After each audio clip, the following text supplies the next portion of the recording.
We want you to stop just for a moment, wherever you are, and really try to picture this scene. It's not from a movie. It's real history. A moment frozen. Yeah, try and feel it. Close your eyes. Imagine the air. It's thick, heavy, humid. You're in the deep jungle of Guyana. It's late afternoon, November 18th, 1978. You can almost hear that constant buzz, can't you? The insects, the heat. It's relentless. Yeah, but listen closer. Beneath that jungle sound, What is that? there's a scraping sound. Metal on wood, it's a big vat, usually for cooking, being dragged across the floor of this open pavilion. Okay. And then, listen, a tearing sound, like a paper sack ripping open. Ugh. And powder being poured into the vat, cyanide, mixed with a grape-flavored drink mix. It's literally the sound of the end being prepared, the final act for 918 Americans, and, over 300 of them are children. God. And while this is happening all across this isolated settlement, there's a voice coming over these loudspeakers they had everywhere. Not shouting, not panicked, calm, almost reassuring, which makes it even more terrifying. And that's the voice of Jim Jones, the man they called Father. We have that chilling audio, his final justification for what we now call Jonestown. He said, "We're not committing suicide. It's a revolutionary act." That quote, it just hangs there, doesn't it? And it really sets up our whole mission for this deep dive. It forces us to ask that impossible question, why? Why would hundreds of people line up to drink poison? Many of them smart, idealistic people. Exactly. And to answer that, we can't just go with the easy cult label. We have to peel back the layers, understand the psychological architecture, how this coerced utopia was built, step by painstaking step. So where do we start? We have to go back, right back to the beginning, and look at the three key groups, the lives that collided so violently that day.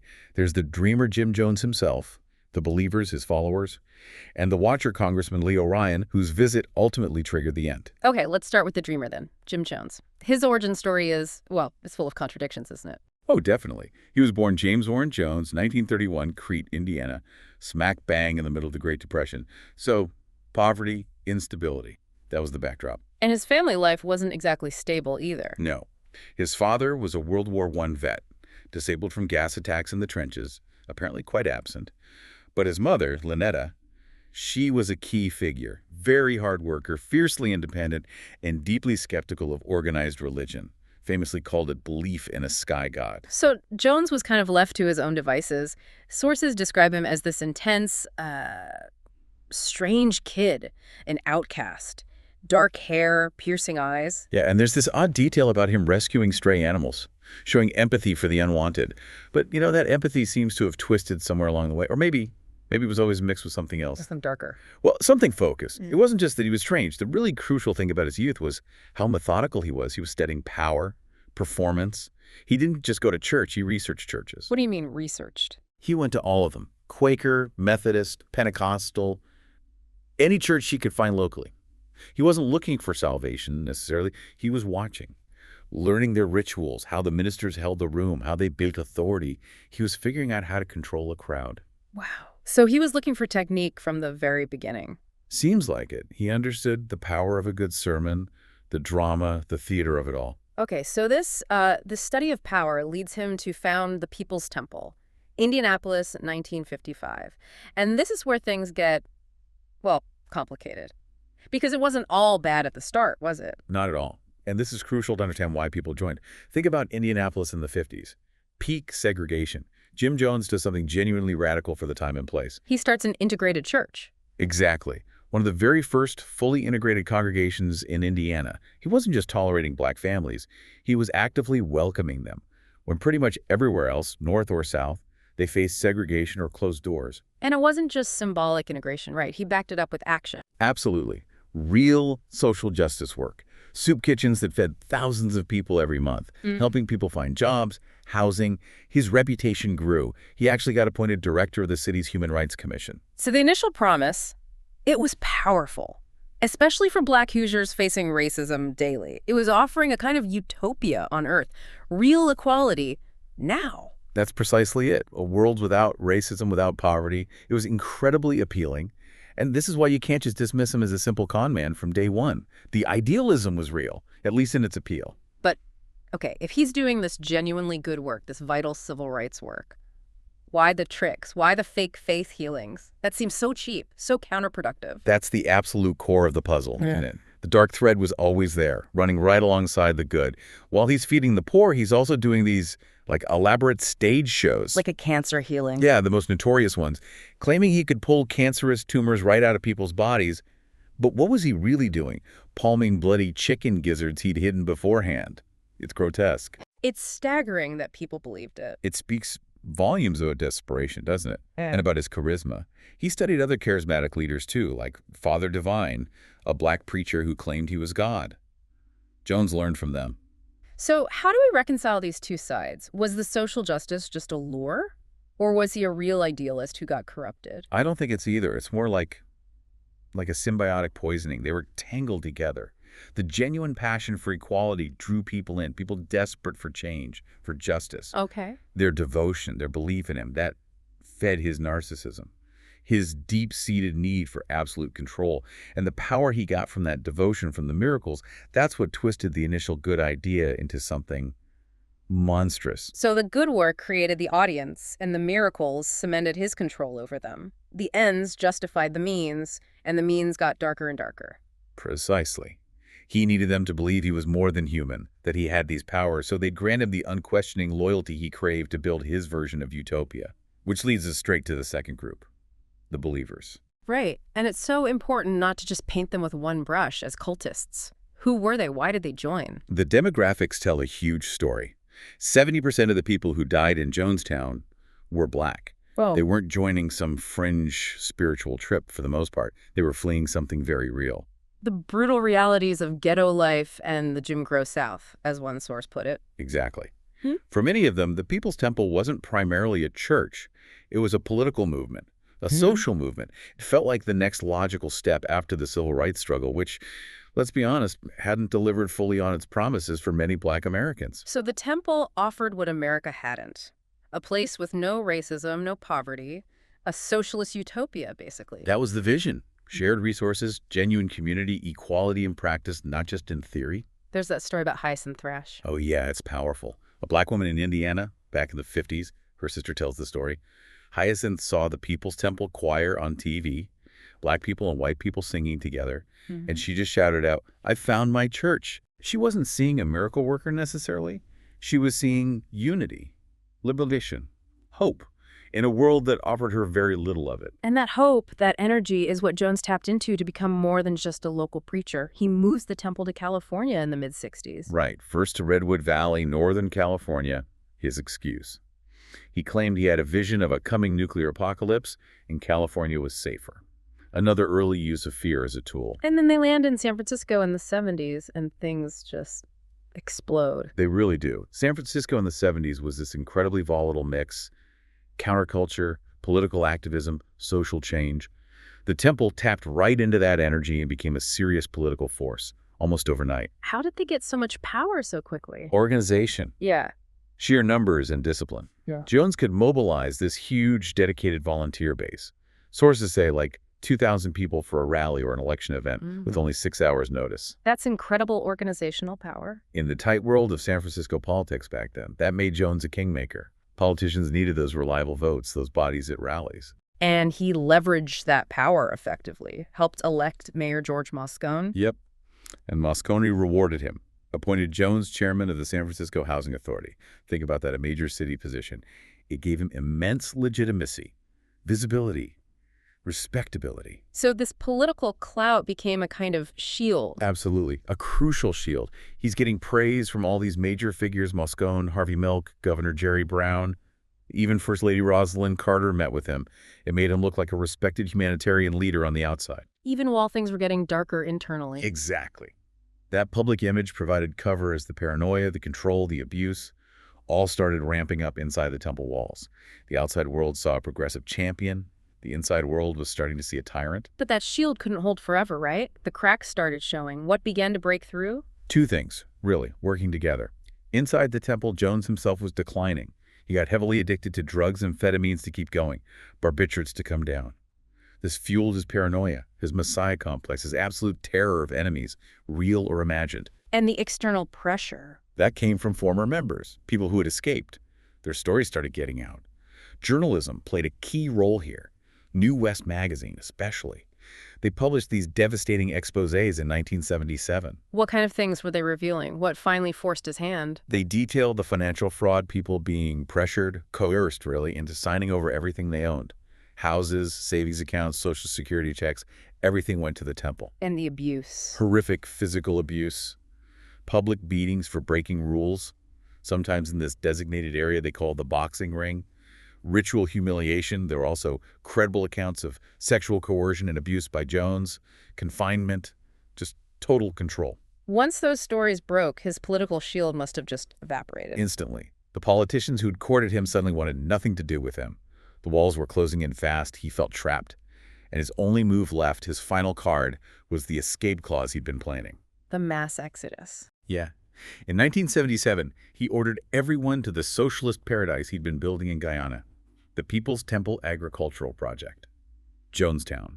And for the hundreds who followed him there, the believers, the paradise they were promised turned out to be, well, something else entirely. A physical lie that paved the way for the final psychological breakdown. Oh, completely. The reality of Jonestown was brutal. And that reality itself became part of the control mechanism. They'd been sold this dream of an abundant, fertile commune. Ooh, it wasn't like that. Not even close. Guyana's jungle is incredibly demanding. Relentless heat, humidity, insects constantly, and the soil where they settled, thin, easily depleted. They weren't creating an agricultural paradise. They were facing constant hard labor just to avoid starvation. Malnutrition was rampant. Okay, so this ties into that four-part process of psychological demolition we talked about. This must be step one, exhaustion. Exactly. The sources are unanimous on this. People work brutal hours, 12 hours a day, 6 days a week, hacking away at the jungle, farming poor soil, building infrastructure, constantly battling mosquito bites, infections, dysentery. Just physically drained. Utterly drained, sleep-deprived, underfed, physically worn down. When your body is that depleted, your mind doesn't have the energy to resist, to think critically. You become vulnerable, compliant. And that exhaustion was amplified by step two, isolation. Total isolation. Miles and miles from anywhere deep in the jungle, surrounded by armed guards, supposedly for protection, but also to keep people in. Jones controlled everything they saw, everything they heard. No independent news, letters in and out were censored. There was no escape route. And into that isolation, he pumped constant fear. Step three. Fear. Relentless fear. That's where those loudspeakers came in. Jones's voice, 204/7, broadcasting his sermons, his pronouncements, but also constant propaganda.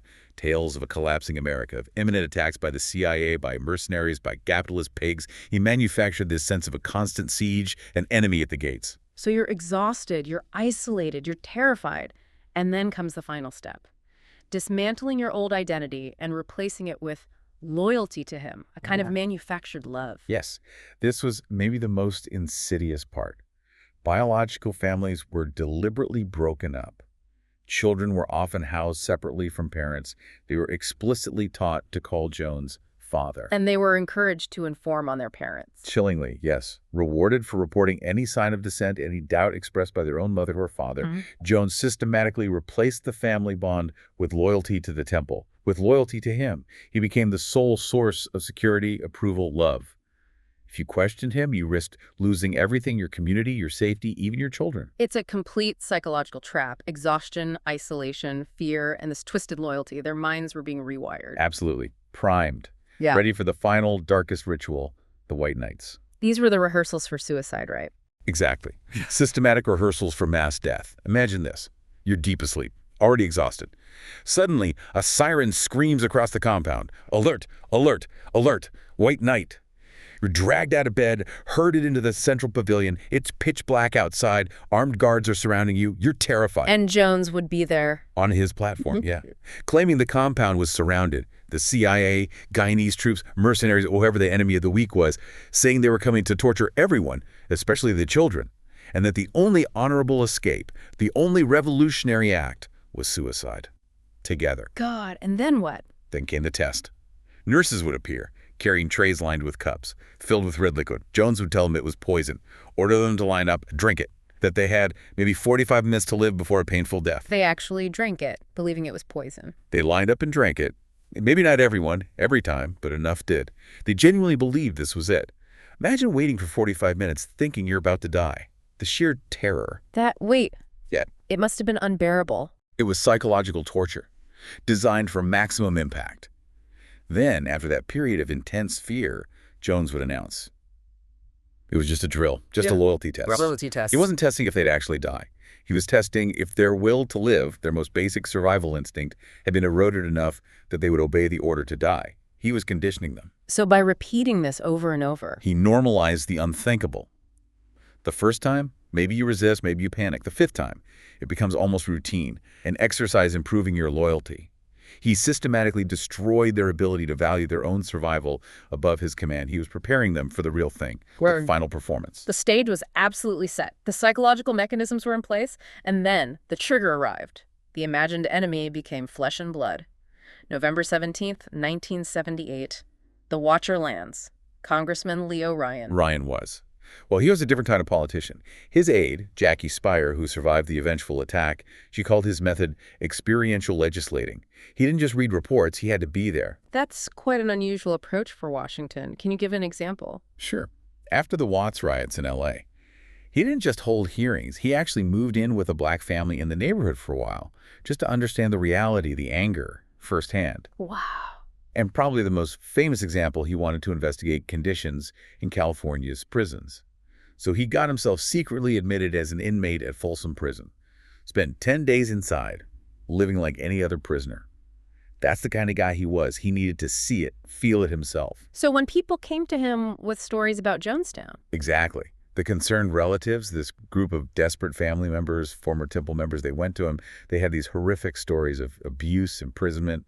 The State Department kept saying, oh, it's fine, we've checked. But Ryan wasn't buying it. He insisted on going down there himself, promised the relatives he'd free the captives if it really was the gulag they described. his arrival must have sent Jones into a tailspin. But initially, Jones tried to put on a show, right? Oh yeah, the final layer of the facade. When Ryan and his delegation, which included journalists and camera crews, crucially arrived on November 17th, Jones threw this big party. Music from the Jonestown Express, the camp band, dancing, food, a rare feast, apparently, trying to project this image of a happy, thriving commune. And Ryan was initially taken in. Reports suggest he was, yeah. Initially impressed by the seeming harmony and productivity, it looked good on the surface. But the surface was thin, and during that very party, someone took a huge risk. A pivotal moment. A Temple member named Vernon Gosney managed to secretly slip a note to Don Harris, one of the NBC newsmen with Ryan's group. What did it say? Just a few desperate words. Please help us get out of Jonestown. That single note cracked the facade wide open. And the next day, November 18th. The crack became a flood. Inspired by Gosney, or maybe just seeing their chance, about a dozen other residents came forward, went right up to Ryan and the reporters, saying they wanted to leave.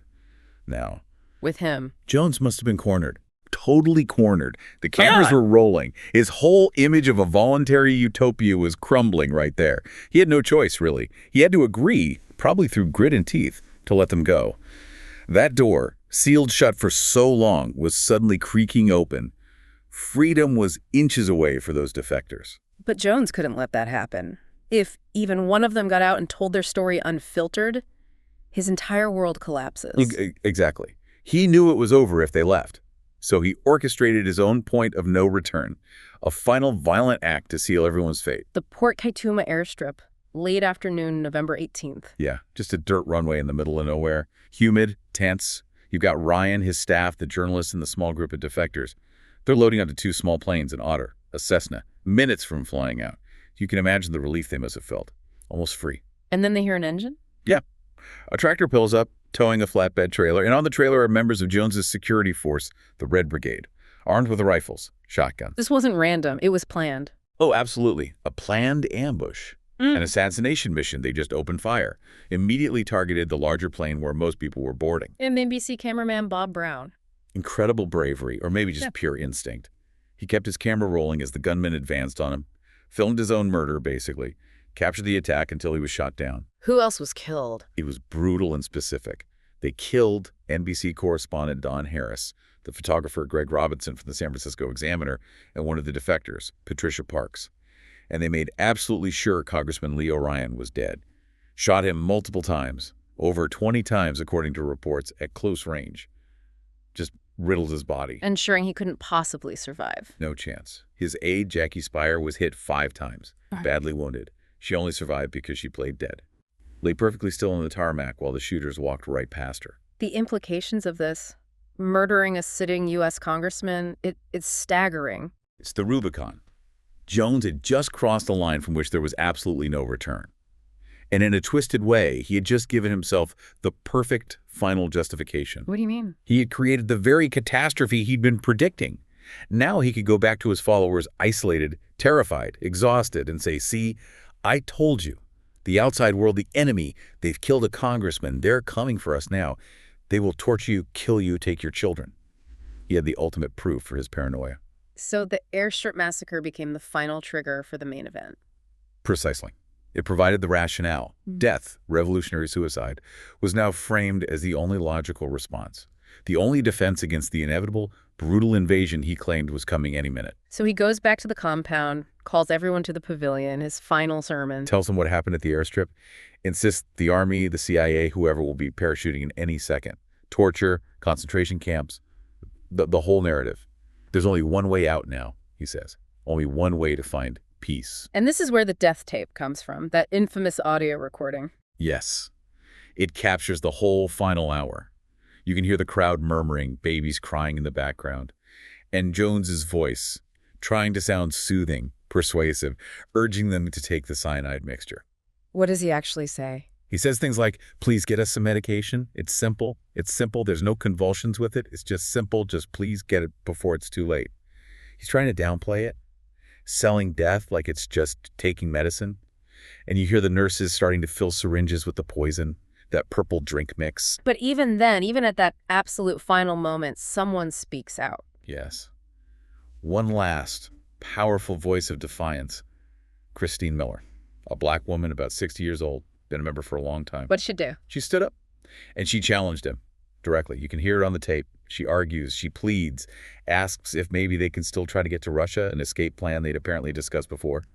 Jones just shuts her down, says the congressman's death ended any hope of escape. And she says something about the children. It's heartbreaking. She says clearly, "But I look at all the babies, and I think they deserve to live." It's the voice of basic humanity. The voice of that original temple ideal, maybe, the reason many joined in the first place. How does Jones react? How does the crowd react? Jones has to crush that dissent instantly. He basically says, we're all going to die sometime, and implies that without him, life is meaningless anyway. But the truly chilling part is the crowd. Conditioned, terrified, exhausted. They turn on her. He silenced her. Yeah. You hear another member, Jim McIlvaine, shouting her down, arguing she should be grateful to Jones. The crowd cheers him. They drown out Christine Miller's voice. That last flicker of resistance of the original dream is just extinguished. The conditioning holds. The debate's over. And then the process begins. It accelerates. The nurses move through the crowd with the syringes. They start with the mothers, the babies, squirt the poison directly into the baby's mouth. Oh. Jones is heard on the tape, trying to reassure the parents as the babies cry, saying it's not pain, it's just that the liquid tastes a little bitter. Just pure, horrific manipulation to the very end. So the parents watch their children die, and then they take it themselves. They line up, take the cups or the syringes, the coercion, the psychological demolition. It was complete. The next morning, the Guyanese troops arrive. What do they find? Silence. An eerie, profound, unnatural silence.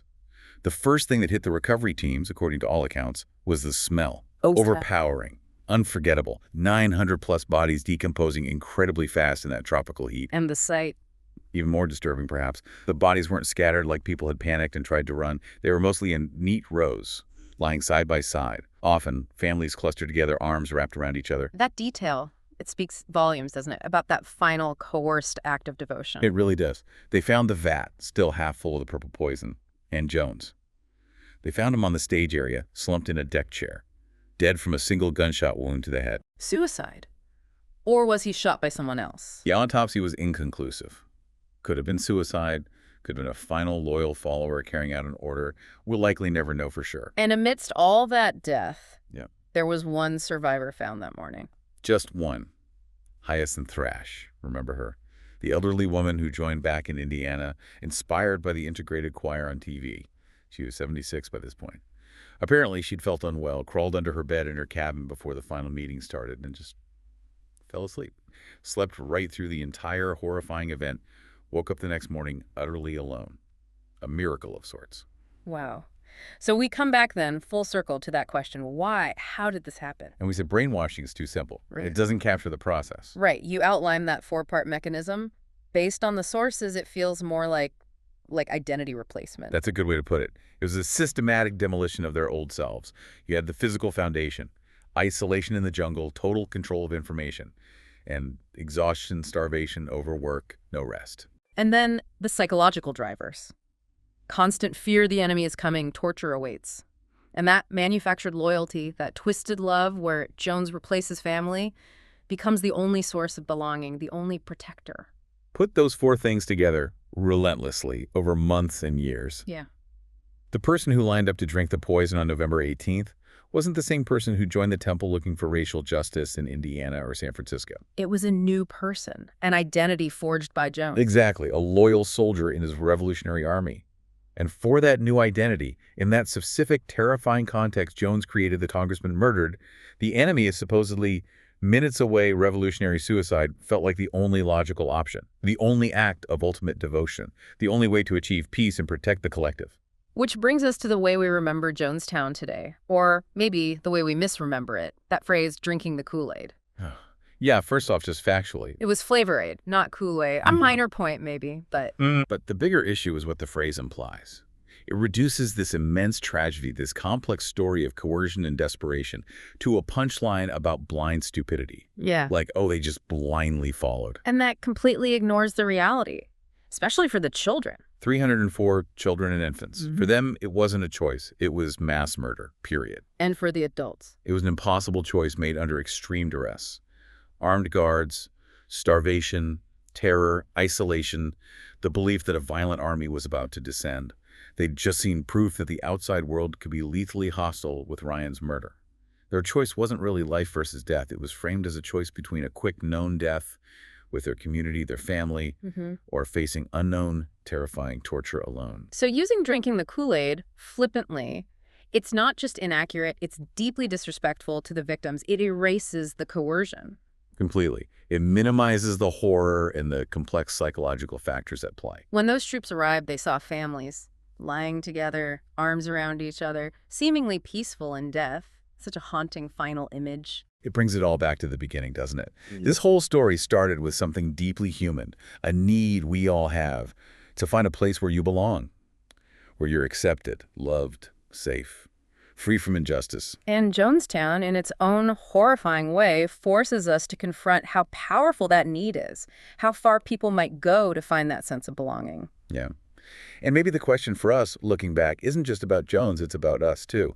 How susceptible are we still to charismatic leaders who promise simple answers and a perfect community? What kind of structures, what kind of leaders are we willing to follow to finally feel like we're home? And so, another chapter closes. For more journeys into history's forgotten files, please like and subscribe. Your next story awaits.